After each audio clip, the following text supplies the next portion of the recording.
Okay, so my quiz result was that I was an ENFP campaigner, and according to my personality trait, I am 63% extroverted, 71% intuitive, 56% feeling, 63% prospecting, 64% assertive. And according to the article, it said, like when I asked to describe my personality, it said while your enthusiasm and creativity are your superpowers, they can also present challenges. Your mind moves at lightning speed, jumping from one exciting idea to another, which can make it difficult to focus on mundane tasks or stick to routines. You may find yourself starting numerous projects only to leave them unfinished with a new, more exciting prospect catches your eye. So at your core, you are driven by your values and your quest for authenticity. You have a strong sense of right and wrong, and you're not afraid to stand up for what you believe in.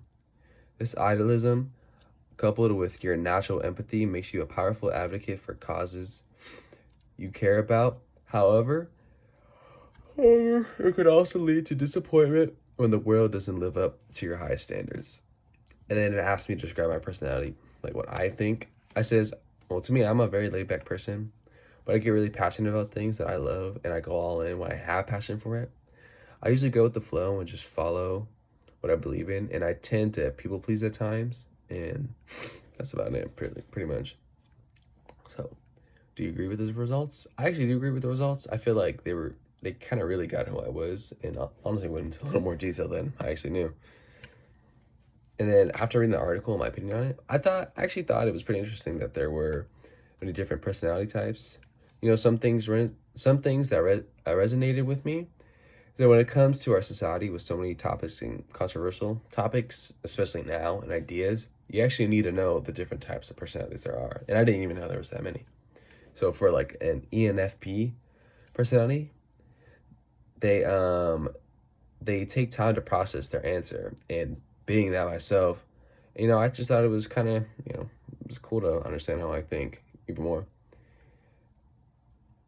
And overall, I just thought it was cool that you can take different approaches to many different kinds of people and all different personalities. And almost makes life a bit easier, you could say. Because the more, I feel like I said, what it really caught my attention was when I said that once you learn how to talk to different personalities, you can actually become more effective. It says, and the next question was, how will your personality influence your communication style?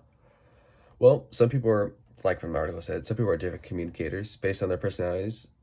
If you're a more assertive person, you're going to be more straightforward and right to the point. But a passive person will be more timid at times and kind of questioning what they have to say. So I think it really has a big impact. And how I like to communicate, I usually just say my plan and then ask the other person if they agree or their thoughts on it. Or like when I'm giving my opinion or planning something, I'll go first and just say what I have to say, and then I'll ask, like for someone else's input, like, what do you think about this, or any thoughts about this? That's usually how I do things. Does your communication style preference tend to be in depth or short? It kind of depends what I'm talking about, but usually almost 90% of the time, it's pretty short and straight to the point, and that's what I go for. And the last question, explain what effective communication means to you. And what do people need to do to be an effective communicator?